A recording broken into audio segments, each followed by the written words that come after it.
नमस्कार. आज पौष शुद्ध द्वितीया. आज आपण संत नामदेव यांचा एक अभंग पाहणार आहोत. लपलासी तरी नाम कैसे नेसी, आम्ही अहर्निशी नाम गाऊ.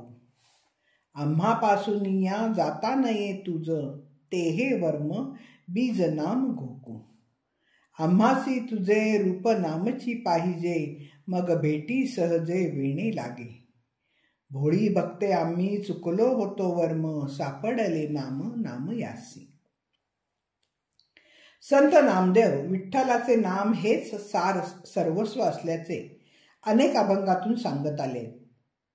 यज्ञ, याग, दान, तीर्थाटन या सर्वांची उपयुक्तता नाकारून फक्त नामाला त्यांनी महत्त्व दिले.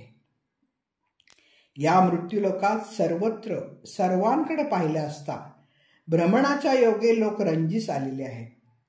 त्यांना खरं काय खोटं काय याचा विवेकच राहिलेला नाही. जवळ पुण्य तर नाहीच, फक्त पापांचा भरणा. अशा या परिस्थितीत बदल करायचा असला तर भगवंताचे नाम हे घ्यावेच लागेल. भगवंताचे नाम म्हणजे काय, तर भगवंताविषयी निरपेक्ष प्रेमाचा सहज स्वाभाविक उद्गार असं म्हटलं तरी चालेल. अपेक्षा त्यात कसलीच नाही.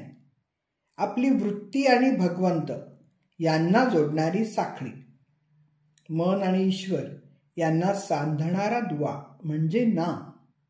आणि आजारी माणसाला जितके औषधांच्या गोळीची आवश्यकता आहे, तितकीच प्रापंचिकाला नामाची गरज आहे.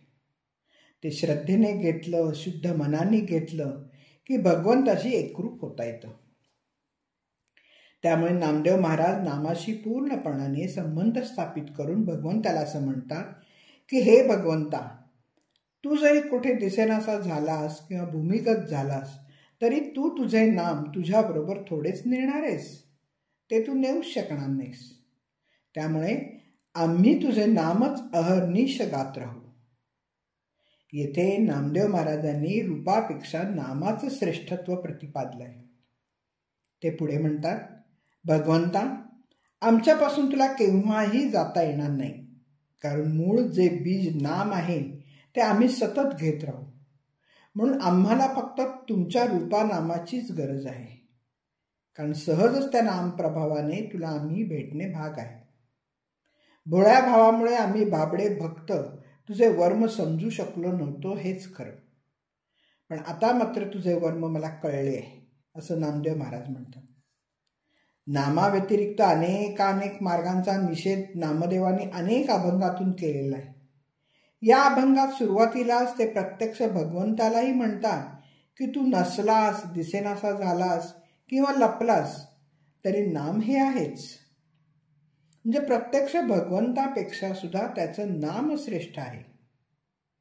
रामांनी सागरात स्वतः दगड टाकला तर तो पाण्यात बुडाला, पण अन्य लोकांनी, वानरांनी राम नाम लिहिलेले दगड मात्र बुडाले नाहीत, ते तरले होते. त्यामुळे भक्तवर्गामध्ये रामापेक्षा रामनामाचे महत्त्व प्रतिपादले जाते. त्याचप्रमाणे रूप नसले, अदृश्य असले तरी नाम आपल्याजवळ आहेच. या भक्तभावाचा विचार वरील अभंगातून व्यक्त झालाय. नामे विण काही आम्हापासी नाही. आणि नामीला नामदेव हेच सांगतायत की तुझ्या नामामुळे तू सहज भेट देतोस. हे आम्हाला माहीतच आहे. रामनामे आत्मा तारी असा विश्वास ते व्यक्त करतात. नामदेवांना येथे भगवंताचे व्यक्त आणि मर्यादित राहणाऱ्या त्याच्या रूपापेक्षा सुद्धा नाम महत्त्वाचे वाटते. लपलेल्या म्हणजे अव्यक्ताचे सगुण साकार रूप व्यक्त स्वरूपात पुढे असले तरी ते 24 तास त्याचे दर्शन अशक्य असते. नामस्मरण मात्र 24 तास शक्य असते. म्हणजेच नाम हे अधिक व्यापक आहे. समर्थ रामदास म्हणतात, अंतकाळी नाम घ्यावे सर्वोत्तमाचे. धन्यवाद.